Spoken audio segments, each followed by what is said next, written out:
దేవుని నామానికి స్తోత్రాలు. మీ అందరికీ నా హృదయపూర్వకమైన వందనాలు. మరొక దినం ఉదయాన్నే దేవుని సన్నిధిలో కాసేపు దేవుని వాక్యాన్ని ధ్యానించే శ్రేష్టమైన అవకాశాన్ని ప్రభు మనకు అనుగ్రహించారు. ప్రభువుని స్తుతిస్తున్నాను. కాసేపు మనం దేవుని వాక్యాన్ని ధ్యానిద్దాం. ఈరోజు మన అంశం ఏమిటంటే సురక్షితమైన దాగుచోటు. వాక్యాన్ని వింటున్న ప్రియ దైవజనమ, ఒకసారి బాలన్, అమలన్ అని ఇద్దరు స్నేహితులు ఉన్నారు. చాలా క్లోజ్ ఫ్రెండ్స్ వారిద్దరు వారున్న గ్రామంలో నుంచి పక్క గ్రామానికి పని మీద వెళ్తున్నారు. వెళ్ళాలంటే మార్గ మధ్యంలో అడవి గుండానే వెళ్ళాలి. అడవి గుండా వెళ్తున్నప్పుడు మధ్యలో ఆ దారి మధ్యలో దూరాన ఒక ఎలుగుబంటి వారికి కనిపించింది. వెంటనే ప్రాణభయంతో ఆ ఎలుగుబంటి నుంచి తప్పించుకోవటం కోసం ఆ ప్రాంతం నుంచి పరిగెత్తుకుంటూ వాళ్ళు వెనక్కి తిరిగి పరిగెత్తుకుని దారి గుండా పరిగెత్తుకుంటూ వచ్చారు. వారిని వెంబడిస్తూ వెలుగుబంటి కూడా పరిగెత్తడం ప్రారంభించింది. కొద్ది దూరం ప్రయాణం చేసిన తర్వాత వీళ్ళకి అనిపించింది, ఎలాగైనా ఈ ఎలుగుబంటి నుంచి నేను తప్పించుకోవాలంటే పరిగెత్తడం కాదు, దానికి పరిష్కారం ఎలాగైనా దాక్కోవాలి అనుకున్నారు. అందుకే వీళ్ళు ఏం చేశారంటే, బాలన్ అనే వ్యక్తి దారి పక్కనే, రోడ్డు పక్కనే ఉన్నటువంటి ఒక పెద్ద చెట్టుకి పైన కూర్చున్నాడు. దానికి ఎదురుగా రోడ్డు పక్కనే ఉన్నటువంటి ఒక గుహలో అమలన్ అనే వ్యక్తి దాక్కున్నాడండి. వెనక పరిగెత్తుకుంటూ వచ్చినటువంటి ఎలుగుబంటి కరెక్ట్గా అక్కడే వచ్చి కూర్చొని ఒకవైపు బాలన్ వైపు, ఒకవైపు అమలన్ వైపు చూడడం ప్రారంభించింది. ఎలుగుబంటి యొక్క ఉద్దేశం ఏంటంటే ఒకేసారి ఇద్దరిని పట్టుకోవాలనేది దాని ఆలోచన. అయితే ఇంతలో కొద్దిసేపు అలా గడిచింది. బాలన్ అనే వ్యక్తి పైనుంచి గమనిస్తున్నాడు, ఎప్పుడైనా ఎలుగుబంటి వెళ్ళిపోతే దిగి వచ్చేద్దామా అని. ఎలుగుబంటి వెళ్ళట్లేదు. ఇలాంటి పరిస్థితిలో వెంటనే పక్కనే ఎదురుగా ఉన్నటువంటి అమలన్ వైపు చూస్తున్నాడు. ఈ అమలన్ మాటికి గుహలో నుంచి బయటకు వచ్చి తొంగి చూస్తున్నాడు. మరో లోపల పోతాడు, ఒక బండ అడ్డం పెట్టుకుంటాడు. మరి కొద్దిసేపు అయిన తర్వాత మళ్ళీ తొంగి చూస్తున్నాడు, మళ్ళీ లోపలికి వెళ్ళిపోయి బండ అడ్డం పెట్టుకోవడం ప్రారంభిస్తున్నాడు. ఇంతలో ఈ బాలన్ అనే వ్యక్తి తిట్టడం ప్రారంభించాడు. రేయ్, బుద్ధిలోనడా, ఎందుకు బయటకు వస్తావు? మాటికి బయటకు చూస్తే ఎదురు ఎలుగుబంటి ఉంది, చంపేస్తుందిరా, కాసేపు లోపల నక్కి కూర్చో, కాసేపు నేను పిలుస్తాను కదా అని చెప్పాడు. చివరికి ఈ అమలనే వ్యక్తి బయటకు వచ్చి తొంగి చూసి చెప్తాడు, అరే నాకు లోపల ఉండాలనే ఉంది, కానీ లోపల ఆల్రెడీ ఇంకొక ఎలుగుబంటి ఉంది. ఏంటి? లోపల ఆల్రెడీ ఇంకొక ఎలుగుబంటి ఉంది. లోపల కూర్చుంటేనేమో లోపల ఎలుగుబంటి పట్టుకుంటుంది, బయటకు వస్తేనేమో బయట ఎలుగుబంటి పట్టుకుంటుంది. ఏం చేయాలని అర్థం కాని పరిస్థితి. చూసారా ప్రియ దైవజన్మ, చాలామంది మన జీవితాల్లో ఇలాగే ఆలోచన చేస్తారు. వాళ్ళకి ఎదురైనటువంటి ఉపద్రవాల్లో, ఆపదల్లో, కష్టాల్లో, శ్రమల్లో ఏదైనా దాగు చోటుని ఆధారంగా చేసుకుని ఇది మాకు సురక్షితమైన చోటు అని అనుకుంటారు. కానీ కొద్ది రోజుల తర్వాత వాళ్ళకి తెలుస్తుంది ఇది సురక్షితము కాని చోటు అన్న సంగతి. దేవుని వాక్యాన్ని వింటున్న ప్రియ దైవజనమ, ఒకసారి ఆలోచన చేస్తే కొందరు అబద్ధాన్నే దాగుచోటుగా చేసుకునే వాళ్ళు కొందరు ఉంటారు. వీళ్ళు అనుకుంటారు, మాకేదైనా ఆపద వచ్చినప్పుడు, ఏదైనా కష్టం వచ్చినప్పుడు అబద్ధం చెప్పి దాటేద్దాంలే అని అనుకుంటారండి. అయితే వాక్యం చెబుతుంది, యెషయా గ్రంథం 28వ అధ్యాయం 15వ వచనం, ఉపద్రవం ప్రవాహం వలె వడిగా దాటునప్పుడు అది మా ఎదుగు రాదు, అబద్ధములను మాకు ఆశ్రయముగా చేసుకుంటేమి, మాయ కింద దాగి ఉన్నాము అని పలుకుతున్నారండి. అయితే 17వ వచనంలో చెప్పబడిన మాట ఏమిటంటే, వడగండ్లు కొట్టివేయును, దాగియున్న చోటు నీళ్ల చేత కొట్టుకొని పోవును అని యెహోవా సెలవిస్తున్నాడు. చూసారా? దేవుని వాక్యాన్ని వింటున్న ప్రియ దేవుని బిడ్డలారా, ఇలాగిన అబద్ధాలతో ఆపదల్ని దాటేద్దాం, అబద్ధాలతో కష్టాల్ని దాటేద్దాం, అబద్ధాలతో శ్రమల్ని దాటేద్దాం అని అనుకునే వాళ్ళకి వాక్యం చెబుతుంది, అబద్ధాలను ఆశ్రయంగా చేసుకుని తన అతిక్రమణను దాచిపెట్టేవాడు వర్తిల్లాడు. ఏంటి మరి? వాటిని ఒప్పుకొని విడిచిపెట్టేవాడు దేవుని కృప పొందుతాడు, కనికరం పొందుతాడు. వాక్యాన్ని వింటున్న ప్రియ దైవజన్మ, అందుకే యోహాను మొదటి పత్రిక 1వ అధ్యాయం 8వ వచనంలో చెప్పబడ్డ మాట ఏమిటంటే, తన పాపాలు ఒప్పేసుకుంటే ఆయన ప్రశస్తమైన రక్తం, యేసు రక్తం మనల్ని పవిత్రులుగా చేసేస్తుంది. దేవుని వాక్యాన్ని వింటున్న ప్రియ దైవజన్మ, అందుకే దావీదు గారు ఒక చక్కటి స్టేట్మెంట్ ఇస్తారండి. కీర్తనల గ్రంథము 32వ అధ్యాయం 7వ వచనంలో మనం బాగా గమనిస్తే, నా దాగుచోటు నీవే, శ్రమలో నుండి నీవు నన్ను రక్షించెదవు, విమోచన గానములతో నీవు నన్ను ఆవరించెదవు. కీర్తనకారుడు ఎంత చక్కటి స్టేట్మెంట్ ఇస్తున్నాడు చూడండి. నా దాగుచోటు నీవే అని చెప్తున్నాడు. శ్రమలో నీవు నన్ను రక్షిస్తావు అని అంటున్నాడు. ఎస్, మనందరూ ఒప్పుకోలు ఇదే అయి ఉండాలండి. ఏ శ్రమ వచ్చినా, ఏ ఇబ్బంది వచ్చినా, ఏ కష్టం వచ్చినా మన దాగుచోటు మన ప్రభువారై ఉండాలి. ఆయన మీద ఆధారపడితే ఆయన కృప చూపిస్తాడు. అందుకే ఆయన సన్నిధిలో ఎల్లప్పుడూ నిష్కపటమైన స్వచ్ఛమైన మనస్సాక్షి కలిగిన వారమై ఆయన సన్నిధిలో నడుచుకునే వ్యక్తులుగా నీవు నేను ఉండాలని ప్రభు అంటారు. అప్పుడు మన జీవితాన్ని ప్రభువు భద్రపరుస్తారు. ఆయనే మన జీవితంలో దాగుచోటుగా ఉంటారని వాక్యం చెబుతుంది. ఇంకొంతమందిని గమనిస్తే ఇంకొంతమంది వారి బలాన్ని దాగుచోటుగా చేసుకుంటారు. వారి బలాన్ని దాగుచోటుగా చేసుకుంటారు. కొందరు వారి బలాన్ని నమ్ముకుంటారు. వారి బలమే వారికి దాగుచోటు అని అనుకుంటారు. అంటే ఏదైనా ఆపద కలిగినప్పుడు, ఇబ్బంది కలిగినప్పుడు నాలోనున్న నా బలం నన్ను కాపాడుతుంది అని అనుకుంటారండి. నిజమే, దేవుడు వారితో ఉన్నాడని, జాగ్రత్తగా ఉండాలని అన్న ఆలోచన ఉండదు. కానీ ఏదైనా ఆపద కలిగినప్పుడు దేవుడు బలం, నాలో ఉన్న బలం నన్ను కాపాడుతుంది అని అనుకుంటారు. ఇలా అనుకున్న వారిలో బైబిల్లో ఒక వ్యక్తి ఉన్నాడు. ఆ వ్యక్తి పేరు ఏంటంటే సంసోను.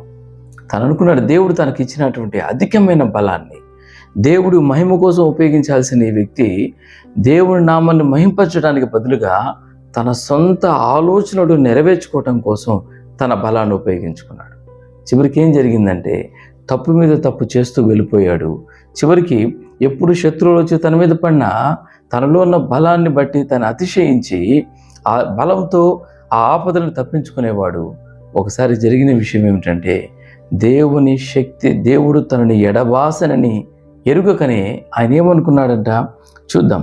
న్యాయాధిపతుల గ్రంథం 16వ అధ్యాయం 20-21 వచనాలు గమనిస్తే, ఎప్పటి ఎట్లు నేను బయలుదేరి విడజిమ్ము కొందుననుకొని, చూసారా, అలా అనుకున్నాడు. శత్రువుడి చేతికి చిక్కేసేసాడు. ఈ రోజున యెహోవా తనని ఎడబాసెనను అని ఎరుగక ఆ పని చేశాడట.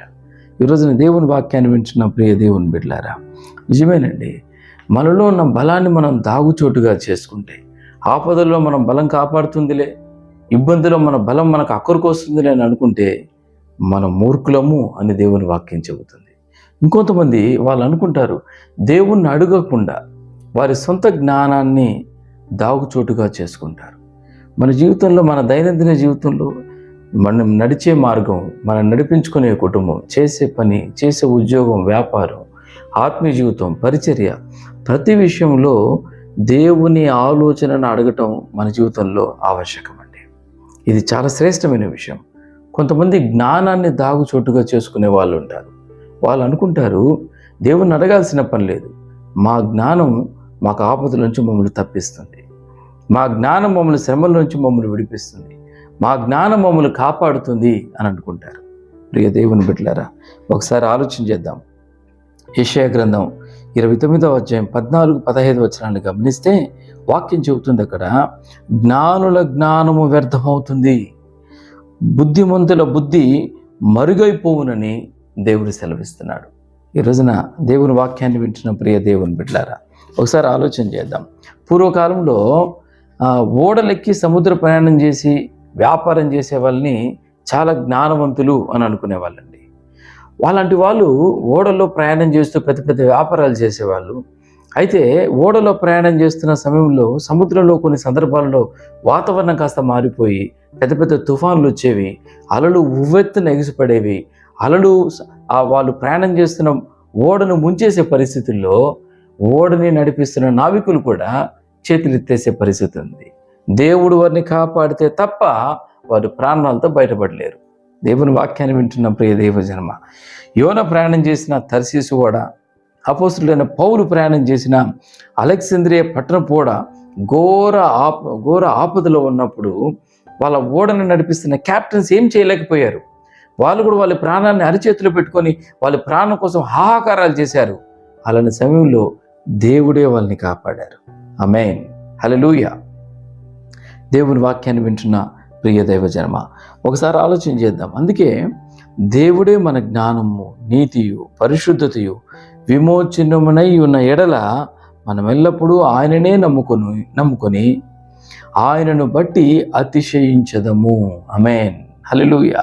ఇక్కడ గమనిస్తే కొరింథీయులకు రాసిన మొదటి పత్రిక 1వ అధ్యాయం 31 వచనాల్లో 31 వచనాలు ఈ మాటలు రాయబడ్డాయి. దేవుడే మన జ్ఞానమును, నీతియు, పరిశుద్ధతయు, విమోచనమునై ఉన్న ఎడల మనం ఎల్లప్పుడూ ఆయననే నమ్ముకొని ఆయనను బట్టి అతిశయించుదుము. మన జీవితంలో మనం అతిశయించాలంటే ప్రభువుని బట్టి అతిశయించాలి. ఎందుకంటే మన నీతి ఆయనే, మన జ్ఞానము ఆయనే, మన విమోచన ఆయనే. కాబట్టి మనం ఎల్లప్పుడూ ఆయనే నమ్ముకొని ఉండాలి. మన జ్ఞానాన్ని కాదు, దేవుడే మనకు దాగుచోటుగా ఉండాలి. ఈ రోజున వాక్యాన్ని వింటున్న ప్రియ దైవజన్మ, ఒకసారి ఆలోచన చేద్దాం. కొంతమంది మరి మనుషుల్ని దాగుచోటుగా చేసుకునే వాళ్ళు కొంతమంది ఉంటారు.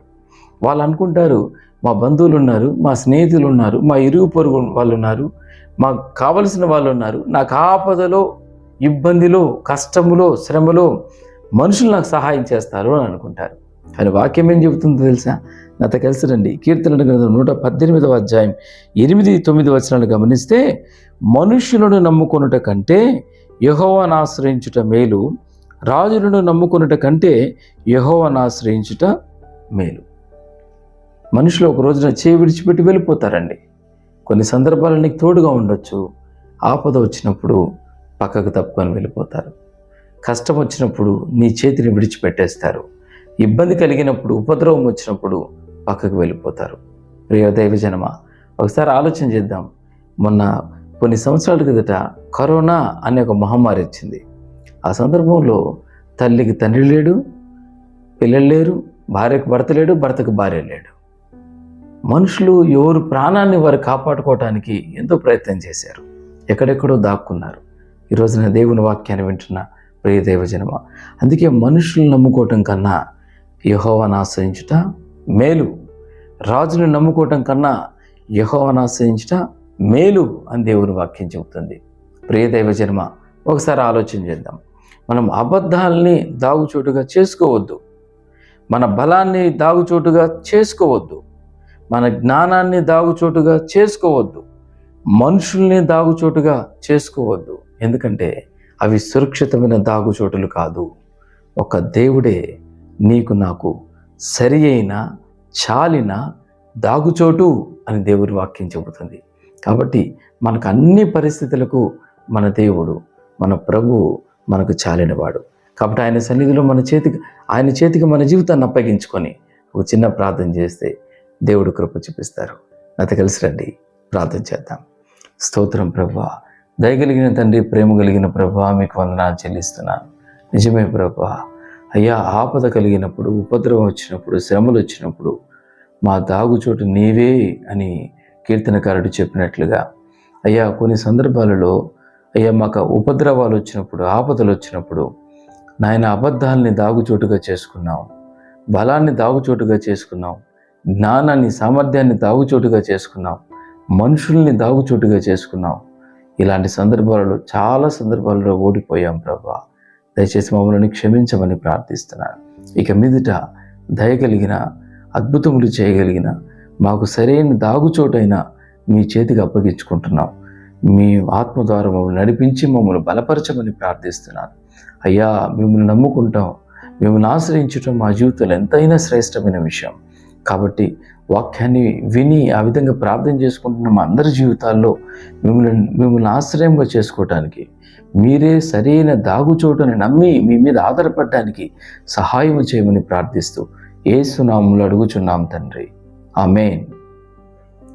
Praise the lord.